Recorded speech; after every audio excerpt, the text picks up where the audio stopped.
पुरुषोत्तम मास महात्म्य और कथा। साल 2026 में ज्येष्ठ मास में पुरुषोत्तम मास का योग बन रहा है। इसे अधिक मास भी कहते हैं। 17 मई 2026 को प्रारंभ होकर यह 15 जून 2026 को समाप्त होगा। इसके तुरंत बाद निज ज्येष्ठ मास शुरू होगा जो 13 जुलाई 2026 तक चलेगा। चलिए जानते हैं पुरुषोत्तम मास का महत्व और पौराणिक कथा। सूर्य के धनु या मीन राशि में गोचर के दौरान जो समय रहता है उसे मल मास या खर मास कहते हैं, लेकिन हर 3 साल में चंद्र मास के बढ़े हुए दिनों को सौर मास में समाहित करने के लिए एक अतिरिक्त मास या महीना जोड़ा जाता है जिसे अधिक मास कहा जाता है। इसे पहले मल मास और बाद में पुरुषोत्तम मास कहा जाने लगा।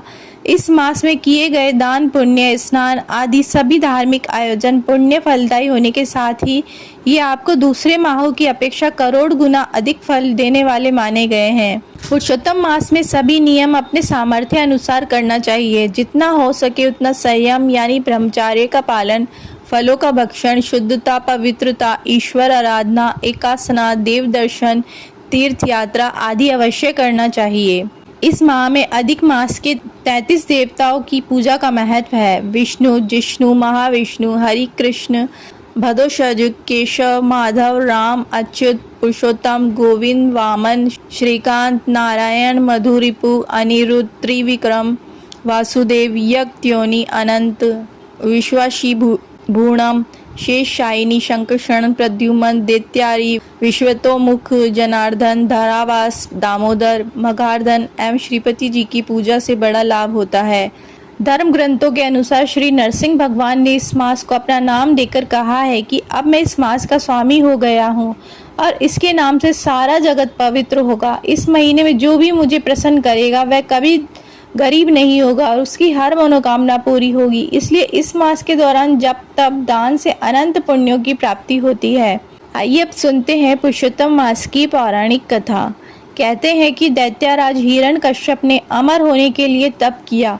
ब्रह्मा जी प्रकट होकर वरदान मांगने का कहते हैं तो वह कहता है कि आपके बनाए किसी भी प्राणी से मेरी मृत्यु ना हो, ना ही मनुष्य से और ना ही पक्षियों से, ना दैत्य से और ना देवताओं से, ना मैं भीतर मरूं और ना ही बाहर मरूं, ना ही मैं दिन में मरूं और ना ही मैं रात में, न आपके बनाए हुए 12 माह में ना अस्त्र से मरूं और ना ही शस्त्र से, न पृथ्वी पर और ना ही आकाश में। युद्ध में कोई भी मेरा सामना न कर सके।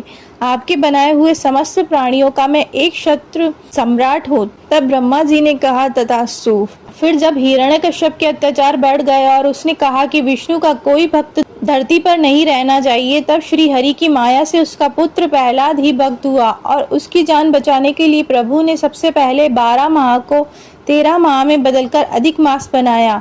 इसके बाद उन्होंने नरसिंह अवतार लेकर शाम के समय दायरी पर अपने नाखूनों से उसका वध कर दिया।